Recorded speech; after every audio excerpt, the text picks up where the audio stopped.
সময়টা তখন জ্যৈষ্ঠের মাঝামাঝি। বৃষ্টির তখনও তেমন একটা দেখা মেলেনি।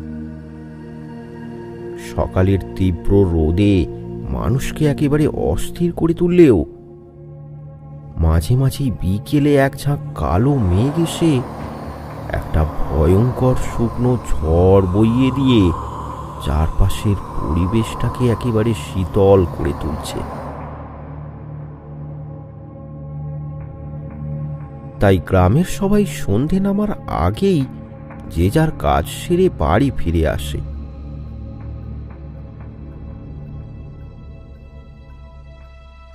এই গ্রামের নাম রাধাপুর। এখানে প্রকৃতি যেন তার সৌন্দর্য নিজের হাতে খুব যত্ন করে ফুটিয়ে তুলেছে।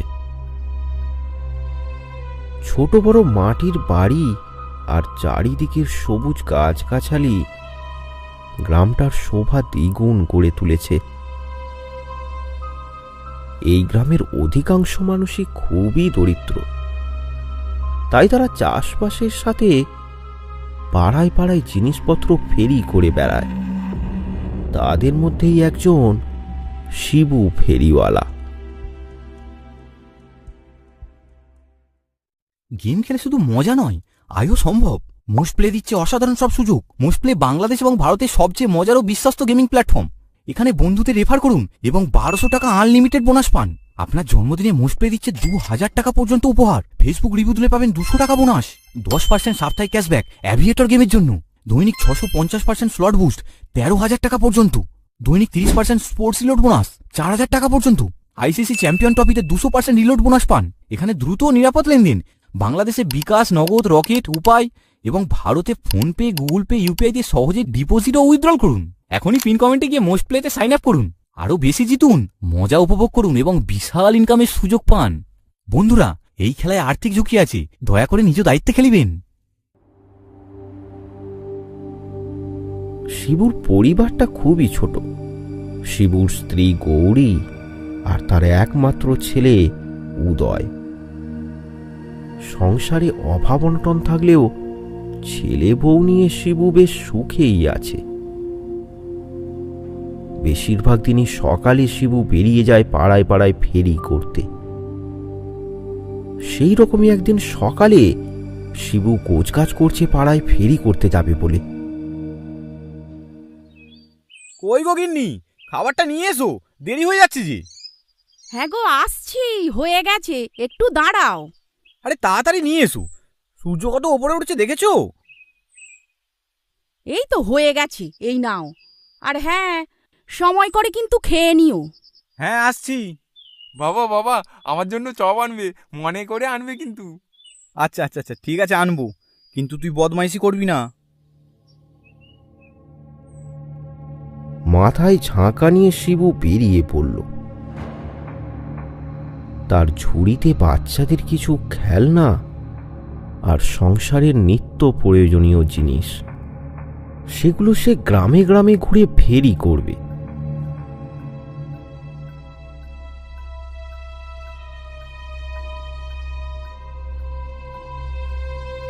এ গ্রাম ও গ্রাম ঘুরে ঘুরে শিবু ফেরি করতে থাকে।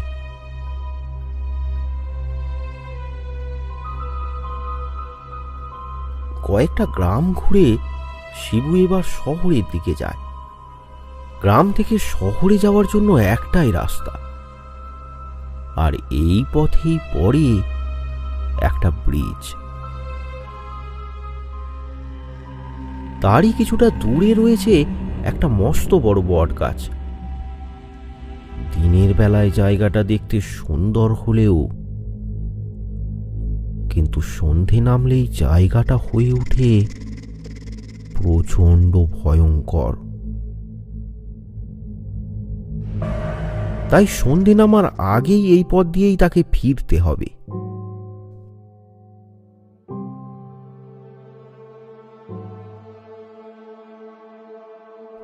এই প্রচণ্ড রোদের মধ্যে শিবুর বেচাকেনা খুব একটা ভালো হয়নি, তাই সে আরো ফেরি করার জন্য হাঁটতে থাকে।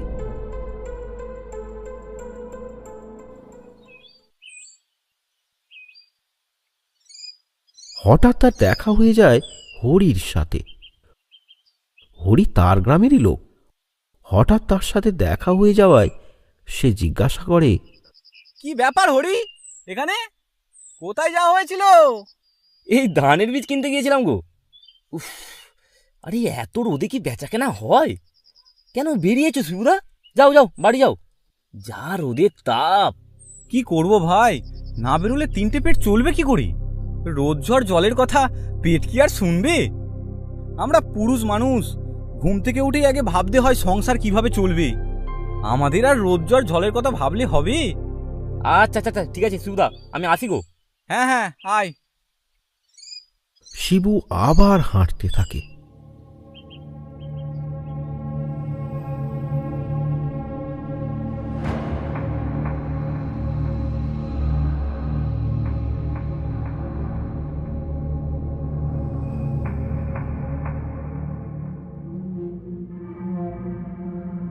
তখনকার শহর বলতে এখনকার গ্রামকেই বোঝায়। এদিকে ওদিকে দু একটা পাকা বাড়ি হয়তো দেখা যাচ্ছে, তবে বেশিরভাগই মাটির বাড়ি। সেখানে শিবু ঘুরে ঘুরে ফেরি করতে থাকে।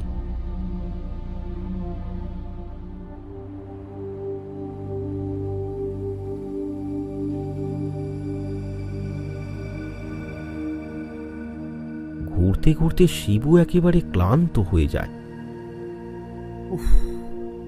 যা গরম পড়েছে, আর পারি না। যা একটু বসে জিরিয়ে নি, আর খাবারটাও খেয়ে নি। তাই সে একটা গাছের নিচে বসে পড়ে।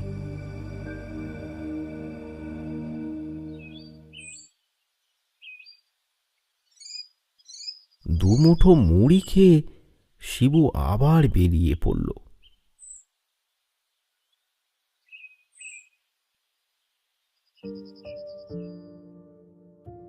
একটু বিকেল হতেই তার বেচা কেনা বেশ ভালোই হলো। এবার তার বাড়ি ফেরার পালা।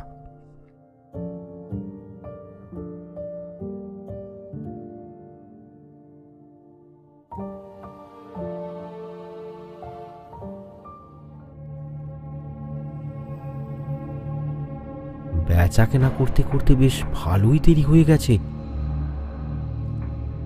এরই মধ্যে কখন যে সূর্য পশ্চিমের কোলে ঢলে পড়েছে তা শিবু খেয়াল করেনি। আকাশের দিকে তাকিয়ে শিবু বলল, না, মেঘের অবস্থা খুব একটা ভালো ঠেকছে না। আজ একটু বেশি দূরেই চলে এসেছি, অনেকটা রাস্তা যেতে হবে। না, উদয়ের জন্য চপটা কিনে নিয়ে তাড়াতাড়ি বাড়ি যাই। শিবু তাড়াতাড়ি সামনের একটা দোকান থেকে চপ কিনে নেয়।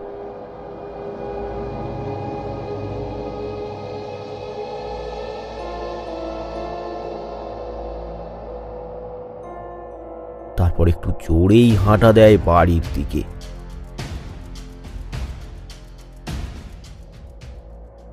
একটু যেতে না যেতেই মেঘের গর্জন।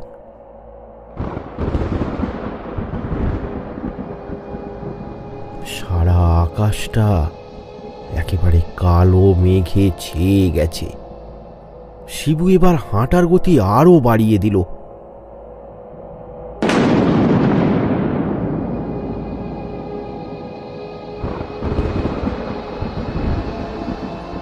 আকাশের যা অবস্থা তা দেখে মনে হচ্ছে এক্ষুনি একটা ভয়ঙ্কর ঝড় উঠবে। পথে যেতে যেতে শিবু দেখল তার চারপাশের গাছের পাতাগুলো একেবারে স্থির, ঠিক যেন তারা একটা মহাপ্রলয়ের প্রস্তুতি নিচ্ছে। মাঝে মাঝেই শোনা যাচ্ছে কান ফাটানো বজ্রপাতের শব্দ। তার সাথে বিদ্যুতের আলোয় চারপাশটা চকচক করে উঠছে। প্রায় দৌড়াতে দৌড়াতে শিবু এসে পৌঁছায় সেই ব্রিজের কাছে। সেখানে পৌঁছেই শিবু একটু থমকে যায়। হঠাৎ তাকে ঘিরে ধরে একটা ভয়। এমন সময় মেঘের গর্জন। শিবু আর দাঁড়ায় না। সে আবার চলতে শুরু করে তার ঘরের দিকে।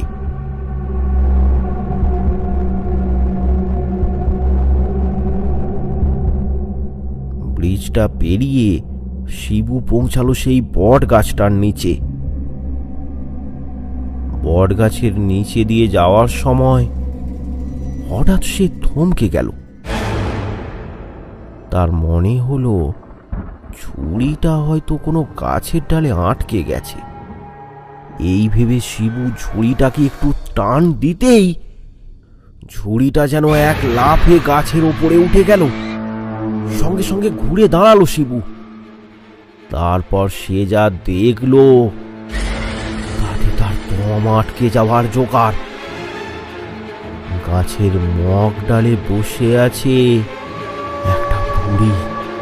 পরনে তার লাল পেরে সাদা শাড়ি, কপালে তার লাল টকটকে সিঁদুর। শিবুর ঝুড়ি থেকে চপ তুলে নিয়ে খেতে শুরু করেছে সে।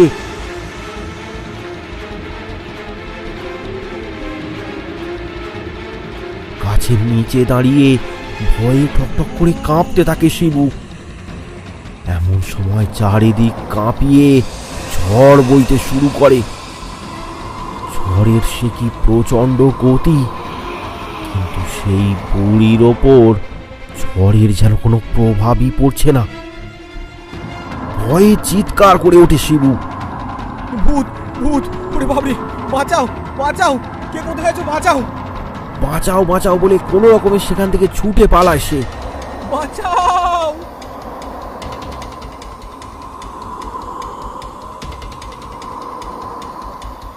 কিছুটা ছোটার পরেই সে দেখতে পেল একটা চায়ের দোকানে আলো জ্বলছে। শিবু ছুটে গেল সেখানে। তারপর সেখানে দাঁড়িয়ে সে হাঁপাতে থাকে।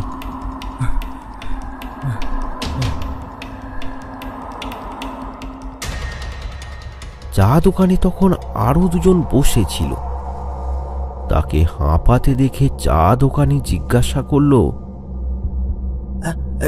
কি হয়েছে শিবু, এত হাঁপাচ্ছ কেন? আমি আমি আমি ওই বট গাছের কাছে এসেছি, তারপর শিবু সবটা খুলে বলল। ঝড় থেমে গেছে। সব শুনে চা দোকানে বসে থাকা বিজু বলল, বলো কি শিবু ভাই, এইসব তোমার মনের ভুল না তো? হয়তো ঝড়ে উড়ে গাছের ডালে আটকে গিয়েছে। হ্যাঁ হ্যাঁ, ওটাই হবে। ওসব আর এখন আছে নাকি? না গো কমলদা, আমি ঠিকই দেখেছি। সাদা আলতা পাড়ের শাড়ি, মাথায় ভর্তি সিঁদুর, একটা বয়স্ক মহিলা। সত্যি বলছি। তোমরা তোমরা আমার কথা বিশ্বাস করছো না কেন? আমি বলি কি শিবু, ঝড়ের মধ্যে তুমি কি দেখতে কি দেখেছো? ওসব তোমার মনের ভুল। আরে আরে আরে তোমরা সবাই চুপ করো। শিবু সত্যি কথাই বলছে। ওর ভাগ্য ভালো যে ও বেঁচে ফিরেছে। ও যার কবলে পড়েছিল তার নাম হলো রেনু। রেনু বুড়ি। আজ থেকে বছর 25 আগে ওই গাছে গলায় দড়ি দিয়ে মারা গিয়েছিল রেনু বুড়ি। এখনো মাঝে মধ্যেই অনেক লোকের মুখে শোনা যায় যে তারা গাছের ওপর রেনু বুড়িকে দেখেছে। কতজনকে তো আবার ভয় দেখিয়ে দৌড় করিয়েছে। ও একদম সত্যি কথাই বলেছে। আচ্ছা, বুড়ি কিভাবে মারা গেল? ছেলে বউ ঘর থেকে ওকে বের করে দেয়। কিছুদিন আগে ছেলেটা তার বুড়ো বাবাকেও বের করে দিয়েছিল। তার তো আর কোনো খবর নেই। তারপর থেকে রেনু বুড়ি এইদিকে ওদিকেই ঘুরতো, আর এর ওর কাছ থেকে খাবার চেয়ে চেয়ে খেত।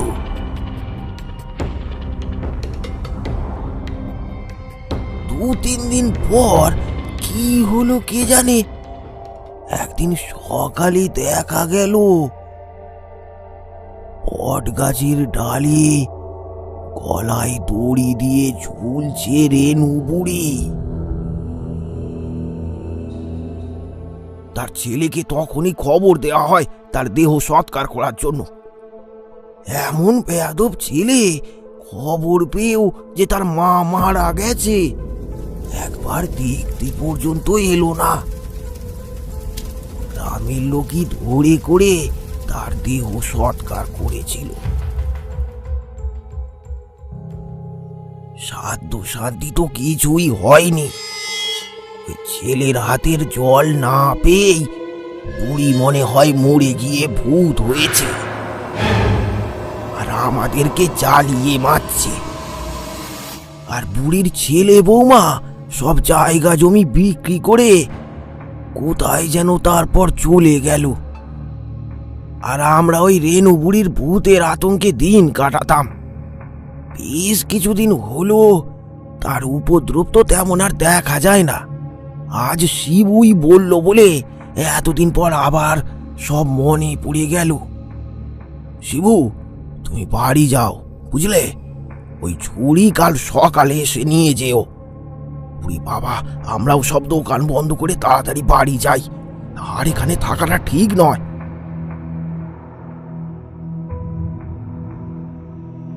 দোকান বন্ধ করে সবাই সেখান থেকে চলে যায়। তারপর একাই বাড়ি ফিরতে থাকে শিবু।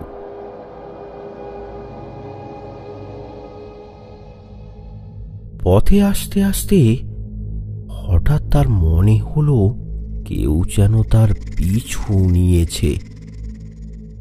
এটা মনে হতেই ভয়ে একেবারে শিউরে ওঠে শিবু। পেছনে না তাকিয়েই সামনে চলতে থাকে সে।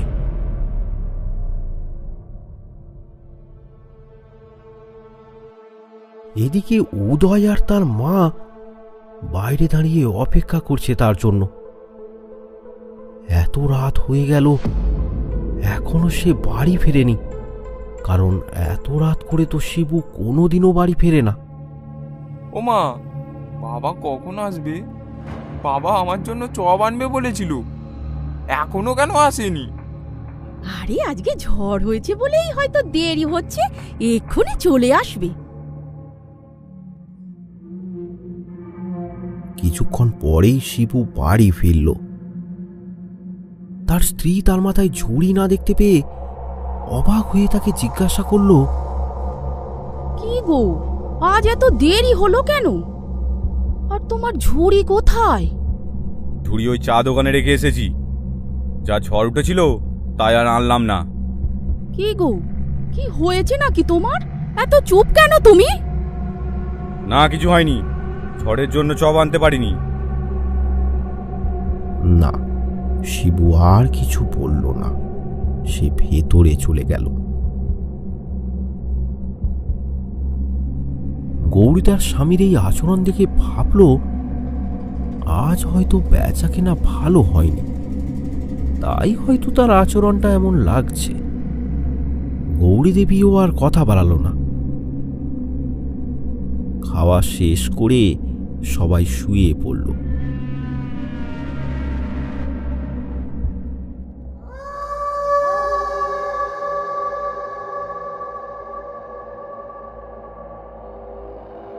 তখন মাঝরাত।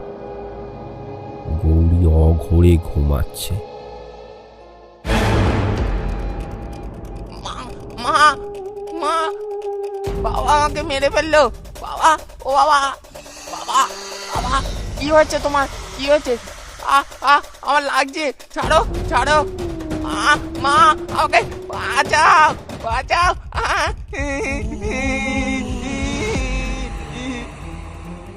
হঠাৎ উদয়ের চিৎকারে ঘুম ভেঙে যায় তার।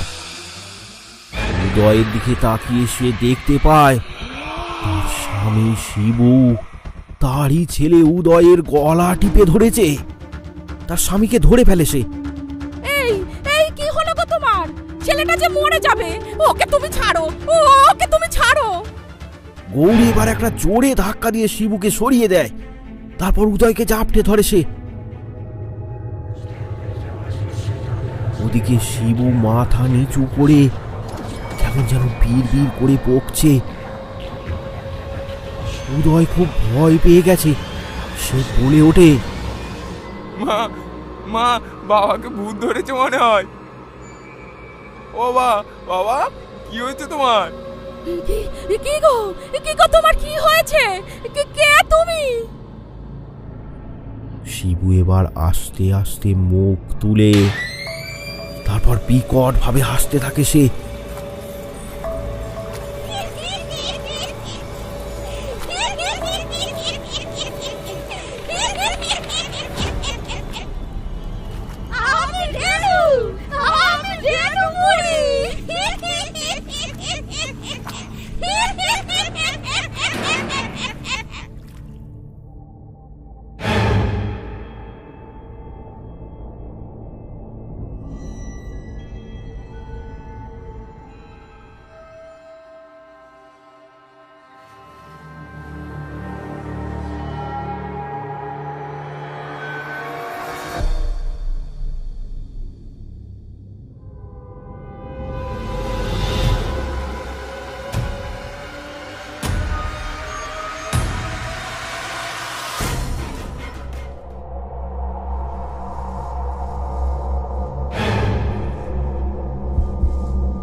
আমি ওই বট গাছে ছিলাম, তোর স্বামী ওখান থেকে আমাকে দেখিয়ে চপাচ্ছিল। আমি ওই চপ টেনে নিয়েছিলাম। আমাকে নোয়া দিয়ে খাবি, কাউকে ছাড়বো না, কাউকে না, সবাই মরবি, তোদের সবাইকে মেরে ফেলবো।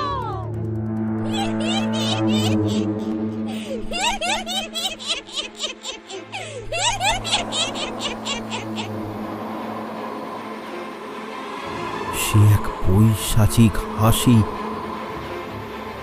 পুরো ঘরটাই তার এই হাসিতে কাঁপতে থাকে।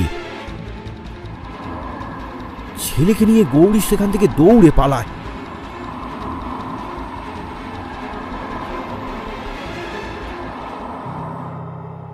ছুটতে ছুটতে গৌরী উদয়কে নিয়ে পৌঁছায় হরির বাড়িতে। সেখানে গিয়ে ভয়ে চিৎকার করে ডাকতে থাকে সে, হরিদা একবার তাড়াতাড়ি বাইরে এসো, খুব বিপদ। কিছুক্ষণ পর হরি আর তার স্ত্রী বেরিয়ে আসে।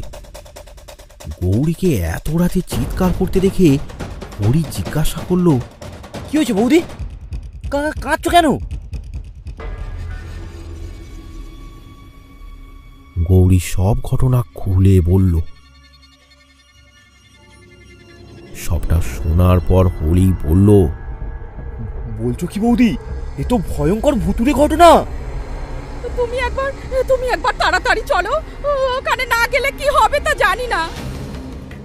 বলছি বৌদি, এত রাতে আমারও আর একা যাওয়াটা ওখানে ঠিক হবে না।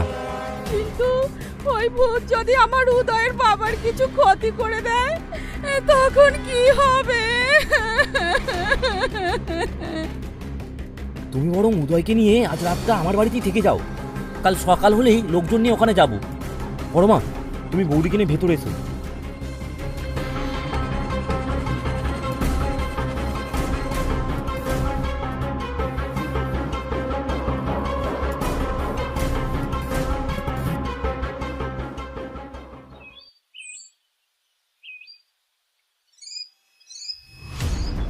পরদিন সকালে তারা সবাই গ্রামের এক খুঁড়ো ও আরো কয়েকজনকে নিয়ে শিবুর বাড়িতে পৌঁছায়।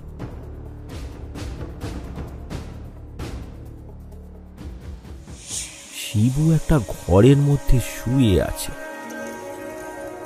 গৌরী এগিয়ে যায় তার স্বামী শিবুর দিকে। শিবু তখন ঘুমাচ্ছে। গৌরী তার স্বামীকে ডাকতে থাকে,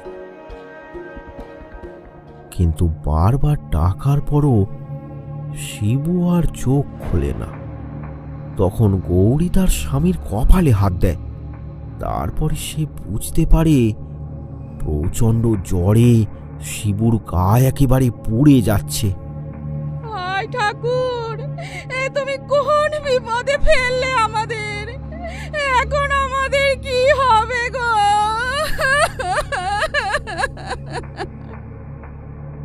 শিবুর এই অবস্থা দেখে গৌরী কাঁদতে শুরু করে।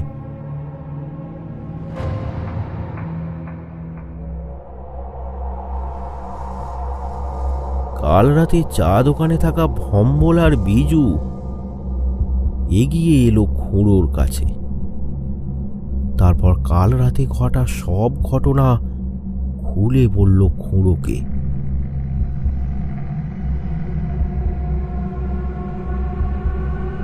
বলো কি, রেনু বুড়ির ভূত? খুঁড়োর মুখে রেনু বুড়ির ভূতের কথা শুনে একেবারে ভয়ে থমকে গেল। কিছুক্ষণ পর খুঁড়ো হরিকে বলল, হরি বাবা, হরি বলছি, কোনো উপায় একটা বার করো। হাতে কি কোনো তান্ত্রিক ওঝা আছে?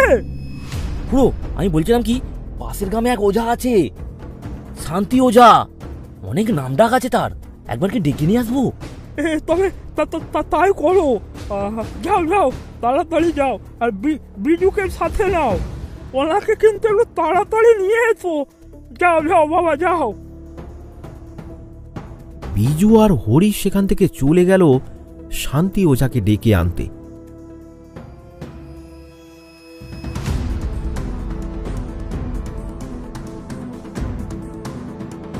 উদয় তার বাবাকে কাঁদতে কাঁদতে বলে উঠল, বাবা, ও বাবা, বাবা তুমি ভালো হয়ে যাও না, ও বাবা।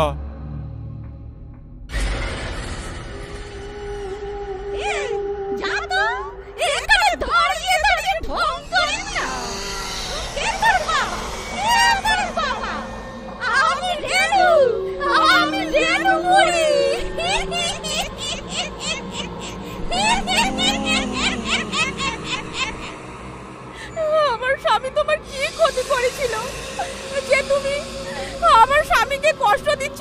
উনি ছাড়া আমার পরিবারে যে কেউ নেই। দোহাই তোমার, তুমি আমার স্বামীকে ছেড়ে দাও।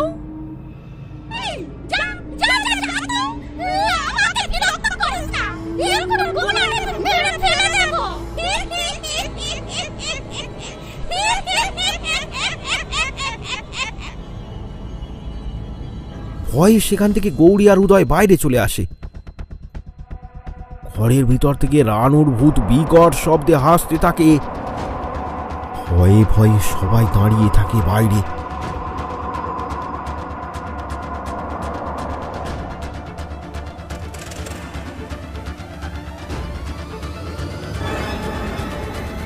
সন্ধ্যার সময় শান্তি ওঝাকে নিয়ে হরি আর বিজু চলে এলো। শান্তি ওঝা খুবই নাম করা একজন গুণী।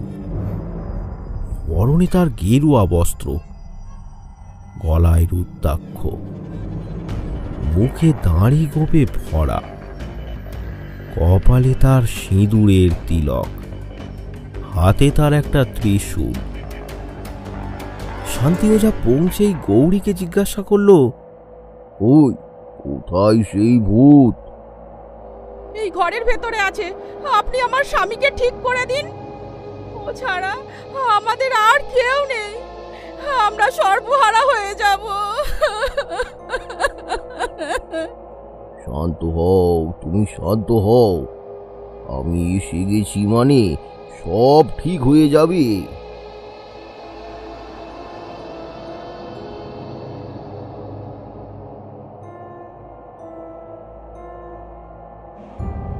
শান্তি ওঝা বাড়ির ভেতরে চলে যায়।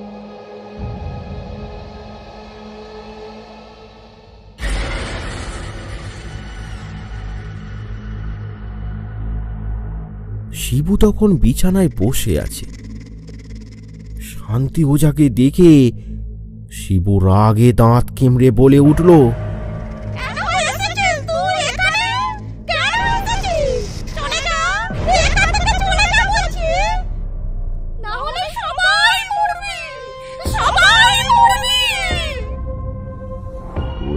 বড় সাহস, তুই আমায় হুমকি দিচ্ছিস?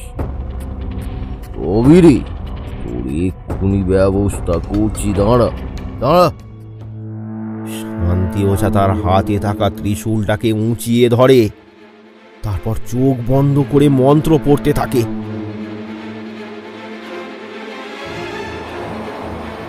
হঠাৎ করে একটা ঝোড়ো হাওয়া বইতে শুরু করে, ঘরের ভেতরে থাকা বাসনগুলো ঝনঝন করে মাটিতে পড়তে থাকে।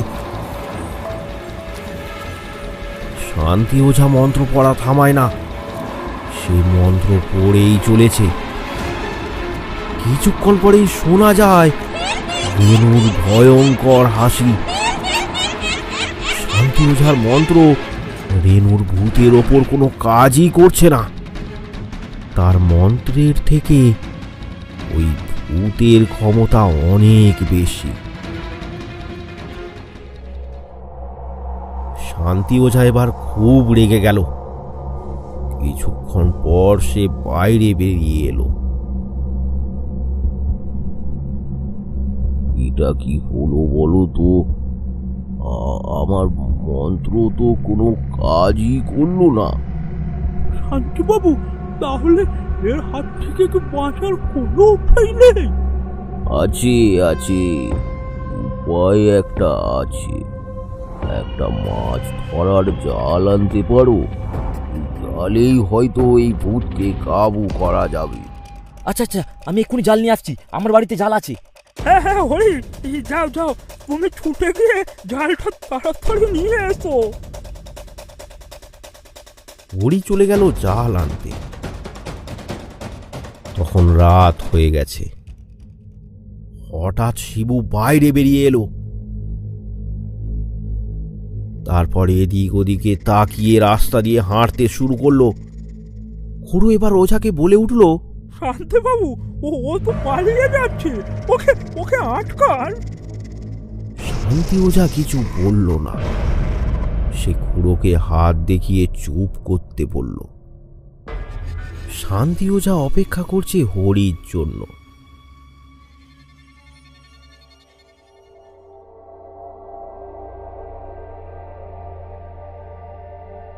এদিকে হরি জাল নিয়ে রওনা দেয়।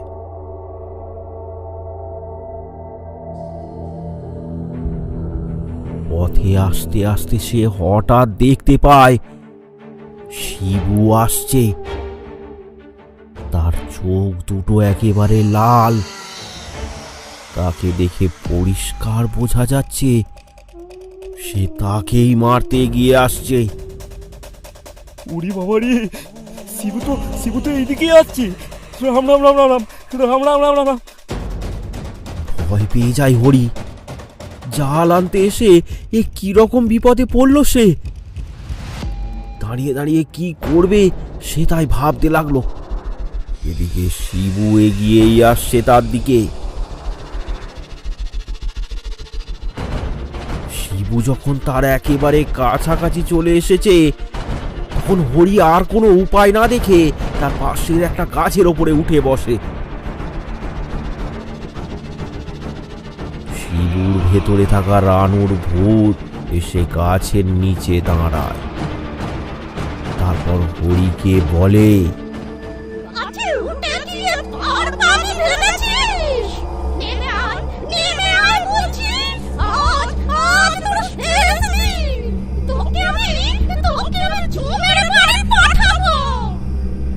দুষ্টু বুড়ি, তুই আমাদের শিবুকে ছেড়ে দে, চলে যা এখান থেকে বলছি, না হলে তোকে ওই শান্তি ওঝা ছাড়বে না।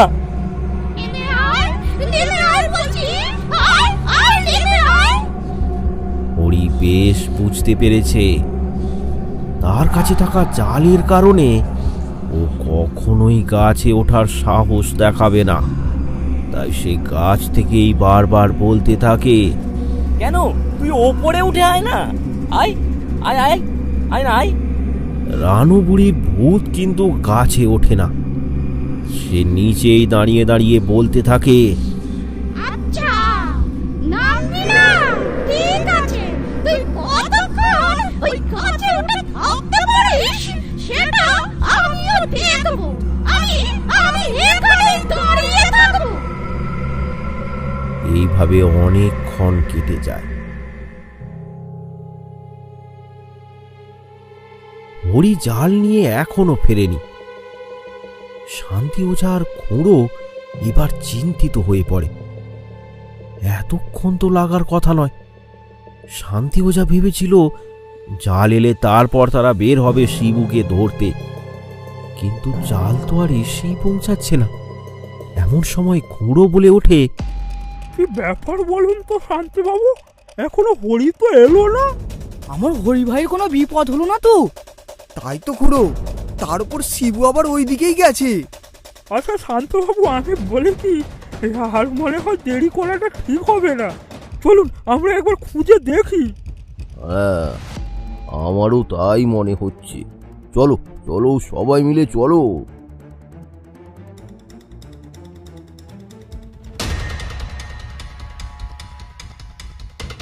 সবাই তখন মশাল নিয়ে রওনা দিল হরিকে খুঁজতে। এদিকে ওদিকে দেখতে দেখতে তারা হরির বাড়ির দিকে চলেছে।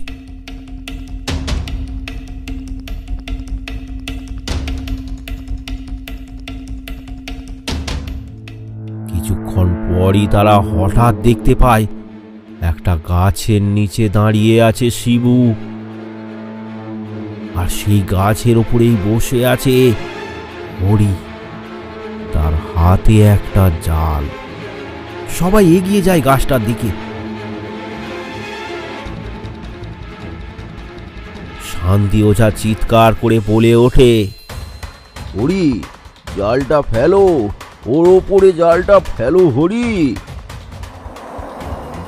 সময় নষ্ট না করে হরি জালটাকে ফেলে দেয় শিবুর ওপর। সাথে সাথে ছটপট করতে থাকে সে। রানু বুড়ির ভূত চিৎকার করে করে বলতে থাকে,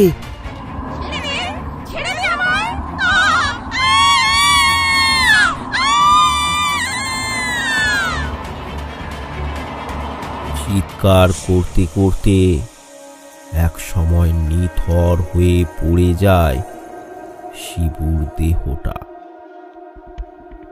জালের মধ্যে এক পাশে দেখা যায় আর একটা কালো ছায়া।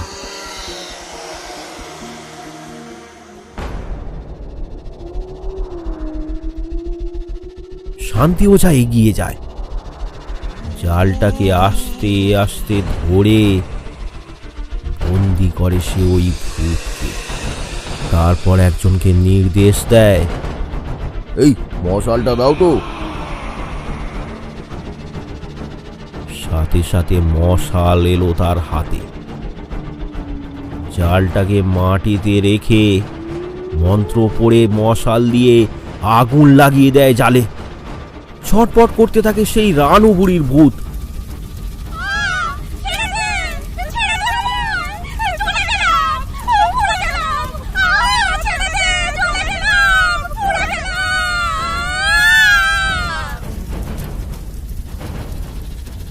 যা, তুই জ্বলে পুড়ে একেবারে শেষ হয়ে যা, তোকে মুক্তি দিলাম চিরতরে। বিভৎস চিৎকার করতে করতে শেষ হয়ে যায় রানু বুড়ির ভূত, আর তার সাথেই শেষ হয়ে যায় ব্রিজের কাছে থাকা বট গাছের আতঙ্ক।